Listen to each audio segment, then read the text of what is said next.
Antonio Tobar izan zen Espainiako hizkuntzalari ezagun eta errespetatuenetakoa 20. mendean. Tobarrek ikusi zuen euskaraz gu esaten dela, georgierazko gu bezalaxe.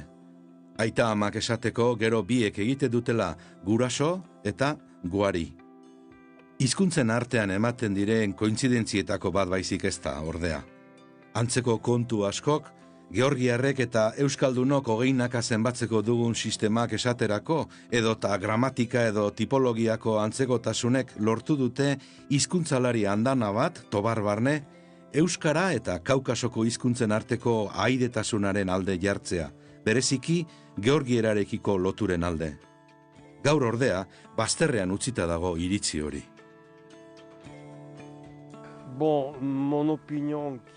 Nire iritzia eta aditu gehienena honakoa da. Ez dago teoria hori frogatzen duen datu fidagarririk. Hau da, bi hizkuntza ahaidetuta daudela frogatzeko modua beti egon daiteke, baina ahaidetuta ez daudela frogatzeko modurik ez dago.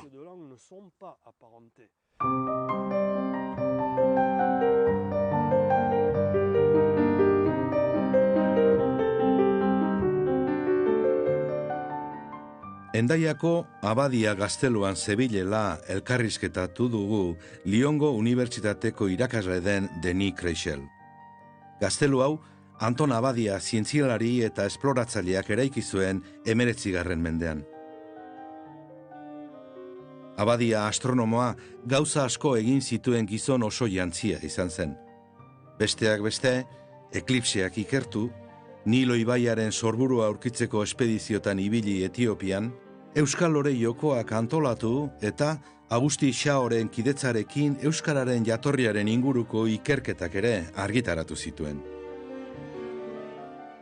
Baina, diogun lez, Denis Kreixel Afrika eta Kaukasoko hizkuntzetan aditua denarentzat, euskararekin ez dago ahaidetasunik, naiz eta tartean axaleko kointzidentzia ugari izan.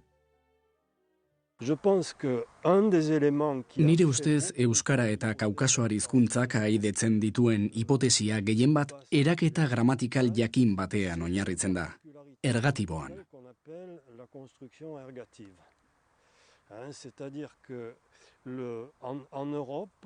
Euskara da eraketa hori duen Europako hizkuntza bakarra. Nire ustez ikertzaileak horretan oinarritu ziren. Izan ere, euskara eraketa hori duen Europako hizkuntza bakarra da. Egia da eraketa hori kaukasoar hizkuntzetan aurki daitekeela, baina munduko beste hizkuntza askotan ere aurki daiteke, eren batean gutxi gorabehera. Bestetik, komeni da jakitea adituek berezitasun hori aipatu zutenean, bazegoela oso modako teoria bat, zeinaren arabera, eraketa hori giza hizkuntzaren ezaugarri primitiboa baitzen, eta ondorioz, primitibotzat jotzen zen giza hizkuntzaren ezaugarri hori gordetzen zuten hizkuntzak euren artean ahaidetu zituzten.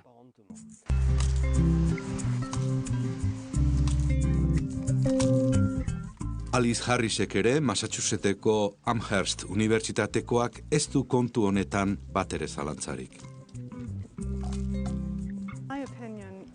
Nire ustez, baztertu egin behar da, ahaidetasun hori.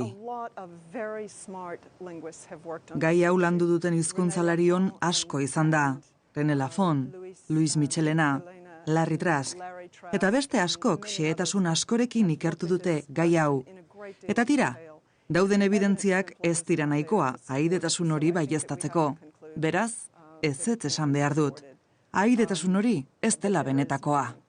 Badakit honek euskaldun asko desengainatuko dituela, eta ziurta diezazuket georgiar asko ere bai, haiei izugarri gustatuko litzaieke ahaidetasun hori edukitzea.